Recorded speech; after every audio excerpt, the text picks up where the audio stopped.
Misteryo. Ito ay ang mga kataga na punong-puno ng kababalaghan, punong-puno ng katanungan at isang bagay na nagbibigay sa atin ng mga pag-iisip at malalim na pagkakaunawa.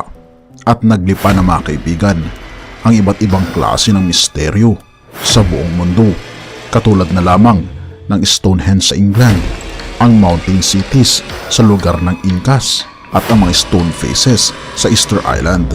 Gayon din sa ating bansa ay napakalaking misteryo pa rin ang patungkol sa Yamashita Gold. Pero ang Biblia mga kaibigan, nababanggit dito ang mga bagay patungkol sa kung ano ang mangyayari sa hinaharap, at binabanggit dito ang mapa kung kailan magtatapos ang ating mundo at kung kailan babalik ang ating Panginoong Hesus. Ang tanong ay, gaano na ito kalapit? At si Pangulong Bongbong Marcos na kaya ang kahuli-huli ang presidente ng Pilipinas bago darating ang katapusan ng mundo? Kung sa nakaraan nating video, pinag-usapan natin na binabanggit doon na si Pope Francis daw ang kahuli-huli ang Papa sa Roma na uupo bago ang katapusan ng mundo. Hindi kaya si Pangulong Bongbong Marcos din ang kahuli-huli ang presidente na mamumuno sa Pilipinas bago darating ang katapusan ng mundo? Atin itong pag-usapan mga kaibigan. At ano ang sinasabi ng Biblia patungkol sa propesiya sa huling mga kapanahunan?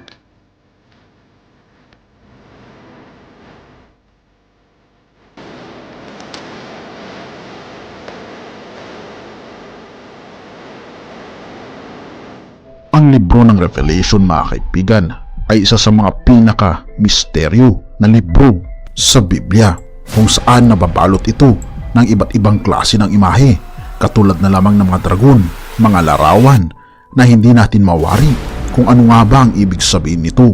Pero alam nyo ba mga kaibigan na ang susi sa libro ng Revelation ay ang libro ng Daniel? Dahil hindi natin maintindihan ang libro ng Revelation kung hindi natin maiintindihan ang libro ni Daniel. At binabanggit mga kaibigan sa Revelations 1 verse 3, mapalad ang bumabasa at ang nangakikinig ng mga salita ng hula at tumutupad ng mga bagay na nangasusulat doon, sapagkat ang panahoy malapit na.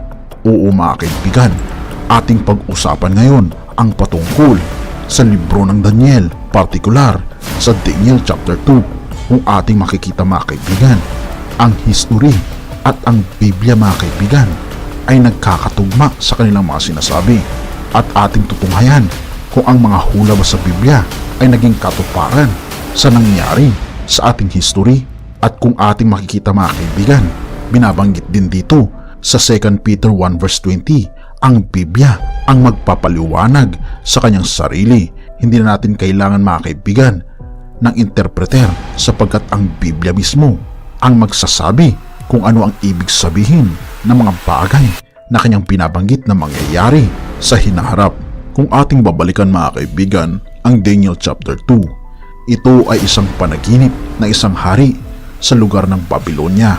Ang Babylonia mga kaibigan noong unang panahon ay ito rin ang tinatawag na Mesopotamia, kung saan dito ang cradle ng unang civilization. At naalala ko pa ito mga kaibigan nung ako ay high school, na kung saan sa history ay tinuro ng aking teacher na ang unang civilization ay tinatawag na Mesopotamia, na ngayon ay tinatawag na Iraq, at dati nang tinatawag na lugar na Babylon. Ang Babylon mga kaibigan ay binabanggit sa libro ng Revelation ng 6 na beses, at kung ating makikita ang libro ng Daniel chapter 2, dito unang nabanggit ang lugar na Babylonia, sapagkat ang lugar ng Babylonia mga kaibigan noong unang panahon ay ito ang pinakasikat, ang pinakatanyag, ang pinakamakapangyarihan sa lahat. At paano ba na ang lugar na ito ay may kinalaman sa katapusan ng mundo, at ano ang kinalaman nito sa ating panahon ngayon? Isinulat ang libro ng Daniel dahil kay propetang Daniel. Siya mismo ang nakasaksi sa mga nangyayari sa lugar ng Babylonia. Ang Babylonia mga kaibigan ay ito ang parang United States noong unang panahon. Kung gusto mong mag-abroad ay magkakaroon ka talaga ng future sa panahon na kung saan ang Babylonia ang pinakatanyag sa lahat. natalo mga kaibigan ng bansang Babylonia, ang bansang Israel, dahil ang bansang Israel ay tumalikod sa ating Panginoon, kaya naman pinahintulutan ng ating Panginoon na sakupin ng bansang Babylonia ang Israel. Ito ay dahil din sa pamumuno ni Haring Nebukadnezar. Si Haring Nebukadnezar mga kaibigan ay nagkaroon ng isang panaginip, at sa kanyang panaginip mga kaibigan, siya ay napagabag dahil nakakakilabot ang kanyang panaginip na sa kanyang paggising sa umagay nabagabag ang kanyang damdamin. Ngunit ang problema dito ay hindi niya naalala kung ano ang kanyang panaginip at kung ano ang ibig sabihin ng kanyang panaginip. Kaya naman ipinatawag niya ang lahat ng mga mahikero, ang lahat ng mga sorcerers, ang lahat ng mga matatalino sa kanyang lugar. At isa na dito ay si Daniel na isang Hudyo. Siya kasama ng kanyang tatlong mga kaibigan na si Shadrach, Meshach at Abednego. Sila ay nananampalataya sa totoong Diyos. Pagkatapos nito'y tinanong niya ang mga mahikero kung alam ba nila kung anong ibig sabihin ng kanyang panaginip. Ngunit sabi ng mga mahikero sa kanya, "Mahal na hari, iyong sabihin ang iyong panaginip at aming sasabihin ang kanyang ibig sabihin." Ngunit ito ang problema mga kaibigan, dahil si Haring Nebukadnezar ay nakalimutan niya ang kanyang panaginip. Kaya naman sa kanyang galit, siya ay nagbigay ng hatol sa kung hindi masasabi ng kahit sino mang mahikero at matatalino at scholars sa kanyang bansa, ay lahat sila ay mamamatay. Damay na rin dito si Daniel at ang kanyang mga kaibigan. Ngunit lumapit mga kaibigan itong si Daniel at sinabi niya mga kaibigan dito, "Mahal na hari, walang sino man sa lupa ang makapagbibigay ng kapaliwanagan sa iyong panaginip, ngunit may Diyos sa langit na nakakaalam ng lahat ng mga sikreto." At ang panaginip mga kaibigan ay ibinigay ng ating Panginoong Hesus, at ang panaginip mga kaibigan ni Haring Nebukadnezar ay kanyang ibinahagi kay Propetang Daniel, at ibinigay din ng ating Panginoon ang interpretasyon kay Daniel. Kaya naman lumapit mga kaibigan si Daniel, at ito ay binanggit niya. May natumama sa larawan sa kanyang mga paang bakal at putik na luto. Ang mga yaoy binasag na magkagayoy ang bakal, ang putik na luto, ang tanso, ang pilak at ang ginto ay nagkaputol-putol na magkakasama at naging parang dayami sa mga giikan sa tagaraw, at tinangay ng hangin nang walang dakong kasumpungan sa mga yaon, at ang bato na tumama sa larawan ay naging malaking bundok at pinuno ang buong lupa. Ito mahal na hari ang iyong panaginip, ika pa ni Daniel, at ito ang kahulugan nito. May mga babangon na mga kaharian bago darating ang kaharian ng Diyos. O mahal na hari, binabanggit niya pa mga kaibigan sa Daniel 2 verse 38, "Mahal na Haring Nebukadnezar, ikaw ang ulo na ginto." Kung ating makikita mga kaibigan, ang ancient Babylon noong 605 hanggang 539 BC, ito ang naging pinakamakapangyarihan na bansa sa panahong ito. At kung ating makikita, ang bansang Babylonia mga kaibigan ay napakayaman, dahil halos lahat ng kanilang mga kagamitan ay yari sa ginto. Meron pa silang tinatawag na Temple of Marduk na 91 meters ang kanyang taas, at ito ay yari sa ginto. Kung ating maalala mga kaibigan, isa sa mga ancient wonders of the world ay ang Hanging Gardens of Babylon na makikita sa Babylonia. At kung ating makita mga kaibigan, sabi dito sa propesiya, "Ang iyong kaharian mahal na hari," sabi ni Daniel, "ay hindi magtatagal, sapagkat may papalit na mas mahina, ang kaharian ng pilak na tatalo sa iyo." Kung ating makikita mga kaibigan, ay ito ang mga nalabi na naka-inscribe sa panahon ni Nebukadnezar. Nakasulat dito mga kaibigan ang mga katagang, "May it last forever." Ang Babylonia nawa ay manatili magpakailanman, na isinulat mga kaibigan ito sa mga bricks sa lugar ng Babylonia. Ngunit pag sinabi mga kaibigan ng ating Panginoon na ito ay hindi na babangon pa, ay talaga namang hindi na talaga ito babangon pa. Pagkatapos mga kaibigan ng paghahari ng Babylonia, ay tinalo ito ng Medo-Persia. Sa Daniel 2 verse 39, binabanggit ni Daniel kay Haring Nebukadnezar, "At pagkatapos mo ay babangon ang ibang kaharian na mababa sa iyo." Ipinahayag ng ating Panginoon kay Daniel na mayroong isang leader, isang hari na tatalo sa Babylonia. 150 years bago maipanganak ang leader na ito ay binanggit na sa Biblia sa pamamagitan ni Isaiah na binabanggit niya mga kaibigan sa Isaiah 45 verse 1. Ganito ang sabi ng Panginoon sa kanyang pinahiran ng langis kay Ciro na ang kanang kamay ay aking hinawakan upang magpasuko ng mga bansa sa harap niya. Ang binabanggit mga kaibigan dito na ibong mandaranggit ay hindi si Felix Manalo, kundi ito mga kaibigan ay si King Cyrus na tatalo mga kaibigan sa Babylonia. At ito nga mga kaibigan ay natupad. Sinugod ni King Cyrus kasama ni King Darius ang lugar ng Babylonia at tinalo nila ito. At ito mga kaibigan ay nakasulat sa Cyrus Cylinder. Dito nakasulat kung paano tinalo ni King Cyrus ang Babylonia. At sila mga kaibigan ay nanaig mula 539 to 331 BC. Sila ang naging pinakamakapangyarihan sa lahat.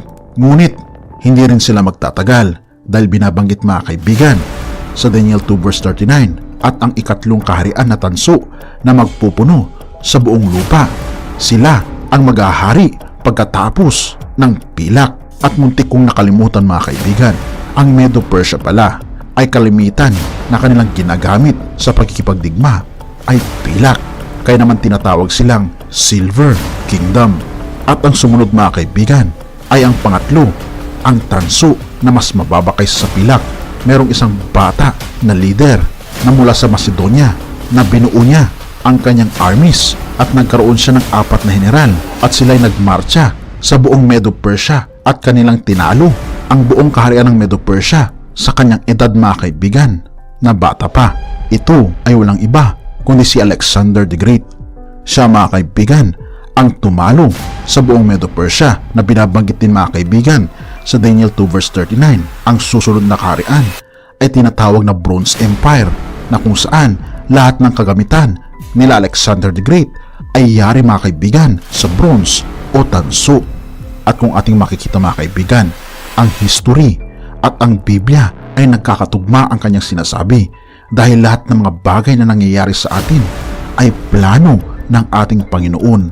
Isaiah 58 verse 11, and the Lord shall guide you continually. Pagkatapos mga kaibigan ng Grecian Empire na sila ay naghari mula 331 to 168 BC ay binanggit ni Daniel na ang susunod na kaharian na pinakamalakas na babangon sa buong mundo ay matibay na parang bakal. Palibhasay ang bakal ay nakakaturog at nakakapagsuko ng lahat ng bagay. At kung paanong dinidikdik ng bakal ang lahat ng ito, siya ay magkakaputol-putol at madidikdik.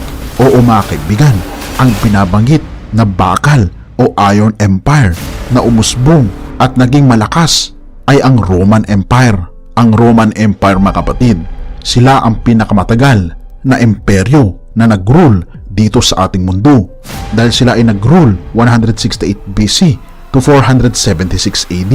At kung ating makikita mga kaibigan ay mahaba ang binti na sinisimbolo ang mahabang imperyo ng Roman Empire. Ito rin mga kaibigan ay nakalagay sa ating history na ang Roman Empire mga kaibigan noong unang panahon ay sakop niya ang buong Europa, parte ng Asia, parte ng Africa at ganito kaluwang mga kaibigan ang lugar ng Rome. At sa panahon din mga kaibigan ng Roman Empire, ang pinakamalakas na bansa noong unang panahon ay dito rin na ipanganak ang ating Panginoong Jesus. At kung ating makikita mga kaibigan, ang rulership ng Roman Empire din ang nagpapako sa ating Panginoong Hesukristo. At pagkatapos nito, binabanggit ni Daniel sa Daniel chapter 2 verse 41, at yamang iyong nakita na ang mga paa at mga daliri, ang isang bahagi ay putik na luto ng magpapalyok at ang isang bahagi ay bakal, ay magiging kahariang hati, ngunit magkakaroon niyaon ng kalakasan ng bakal. Yamang iyong nakita na ang bakal ay nahalo sa putik na luto. At kung ating makikita mga kaibigan, ay tayo na ay nabubuhay sa pinaghalong bakal at putik sa mga paa ng larawan na ito. At kung ating makita mga kaibigan, ito ay tumutukoy sa 10 daliri, ang divided Europe, dahil ang buong Europe mga kaibigan noong unang panahon ay Roma lang, ngunit nagkaroon ito ng dibisyon na binabanggit sa banal na kasulatan na magkakaroon ng dibisyon ang Roma. At kung ating makikita mga kaibigan, ang Roma ay nahati-hati sa 10. Ang Anglo-Saxons, Franks, Alamani, Lombards, Ostrogoths, Heruli, Burgundians, Suevi, Visigoths, Vandals. Ito ang 10 mga kaibigan na kaharian na sumisimbolo mga kaibigan sa 10 daliri na maghahari sa buong mundo. At ito ang kanilang mga modern na mga pangalan: ang Germany, Switzerland, France, Italy, England, Portugal at Spain. At kung ating makita mga kaibigan na wala sa kasaysayan ang 3 mga bansa katulad ng Heruli, Vandals at Ostrogoths, bakit pag-uusapan natin ito mga kaibigan sa susunod na topiko? At kung kayo ang tatanungin mga kaibigan, ano ang pinakamakapangyarihan na bansa sa buong mundo ngayon? At sasabihin nyo siguro, ito ang United States of America. Pero alam nyo ba mga kaibigan na ang United States of America ay anak ng England na galing sa Europa? Kaya naman masasabi ko na ang pinakamalakas at makapangyarihan na lugar ngayon ay ang Europa at ang United States of America. At binabanggit mga kaibigan sa propesiya na naghalo ang putik at ang bakal. Sa tingin nyo, maghahalo kaya ang putik at ang bakal? Ang bakal ay matibay pag bakal lang ito, at ang putik ay matibay din kung putik lang ito. Ngunit ang paghaluin ang putik at ang bakal ay napaka-imposible itong mangyari. Kaya sinabi ng ating Panginoon, hindi kailanman maghahalo ang putik at ang bakal. Ngunit sa history mga kaibigan ng Europa, trinay nila na i-combine ulit ang buong Europa. Napakarami na mga nag-try ng mga leaders na i-combine ulit ang buong Europa. Katulad na lamang ni Napoleon Bonaparte, Charlemagne, Adolf Hitler at napakarami pang iba. Ngunit hindi sila nagtagumpay dahil pag sinabi ng Panginoon na hindi pwede, ay hindi talaga pwede na mangyayari. Na kahit na meron tayong European Union, ngunit hindi pa rin sila magiging intact. At kung ating makikita mga kaibigan sa binabanggit mga kaibigan ng Daniel chapter 2, ang rulership ng Babylonia, Medo-Persia, Greece, Rome at divided Europe ay nangyari sa loob ng 2,500 years. At kung tatanungin ko kayo mga kaibigan, nasaan na tayo? Wala na tayo sa Babylonia, wala na rin tayo sa Medo-Persia, Greece o Roman Empire. Tayo ay nasa divided Europe. Tayo mga kaibigan ay nasa mga paa. At kung tatanungin niyo ako, ano ang susunod pagkatapos nito? Ito mga kaibigan, ang bato na tatama sa paa. At sino mga kaibigan ang batong ito? Daniel 2 verse 44, at sa mga kaarawan na mga haring yaon ay maglalagay ang Diyos sa langit ng isang kaharian na hindi magigiba kailanman, o ang kapangyarihan man ni Yahweh iiwan sa ibang bayan, kundi papuputol-putulin at lilipunin niya ang lahat na kahariang ito, at Yahweh lalagi magpakailanman. Yamang iyong nakita ng isang bato ay natibag sa bundok, hindi ng mga kamay, at pumutol ang mga bakal ng tanso, ng putik, ng pilak at ng ginto. Ipinaalam ng dakilang Diyos sa hari kung ano ang mangyayari sa harapin, at ang panaginip ay tunay, at ang pagkapaaninaw niya ay tapat. Totoo mga kaibigan na halos 99% na binabanggit mga kaibigan sa Daniel chapter 2 ay natupad na. At ang hinihintay na lamang natin mga kaibigan ay ang dakilang pagdating ng ating Panginoon, ang dudurog sa lahat ng mga bansa, at ang mananatili magpakailanman ay walang iba, ang kaharian ng ating Panginoong Diyos. Totoo mga kaibigan na tayo ay nasa huling mga kapanahunan na, at hindi natin alam kung si Pangulong Bongbong Marcos ba talaga ang huling presidente na uupo bago darating ang katapusan ng mundo. Ngunit ako ay naniniwala na ito ay malapit ng darating. Malapit na mga kapatid, dahil tayo ay nabubuhay na sa rulership mga kaibigan ng Europa at ng Amerika. At tayo ay nasa huling mga kapanahunan dahil ang ating mundo ay hindi na nagiging mas maganda, hindi na nagiging safe mga kaibigan. At kinakailangan natin mga kaibigan ng isang pag-asa, isang dakilang pag-asa sa ating hinaharap. Ito ang pagdating ng ating Panginoong Hesus, ang pagdating ng dakilang pag-asa para sa iyo at ang iyong pamilya. John 14 verse 1 to 2. Huwag magulumihanan ang inyong puso. Magsisampalataya kayo sa Diyos. Magsisampalataya naman kayo sa akin. Ito ang binabanggit ni Jesus. Sa bahay ng aking ama ay maraming tahanan. Kung di gayon ay sinabi ko sana sa inyo, sapagat ako'y paroroon upang ipaghanda ko kayo ng dakong kalalagyan. At kung ako'y pumaroon at kayo may paghanda ng kalalagyan, ay muling paririto ako at kayo tatanggapin ko sa aking sarili, upang kung saan ako naroroon, kayo naman ay dubuon.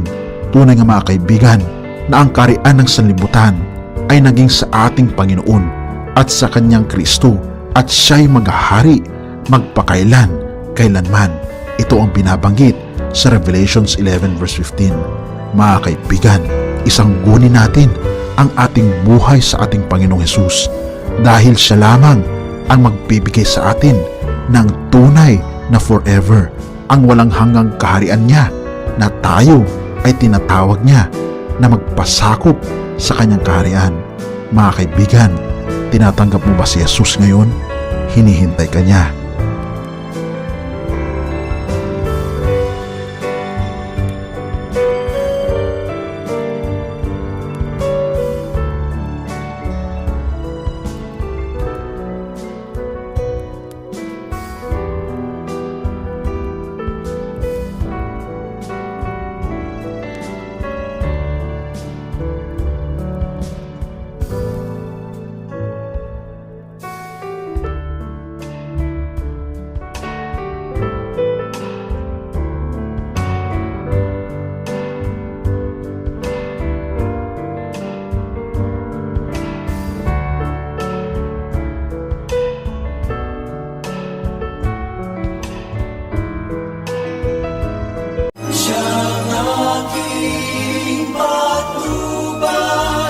Siyang aking gabay, siya ang tanging Panginoon, magpakay ng Ama. Siyang aking patnubay, siyang aking gabay, siya ang tanging Panginoon, magpakay ng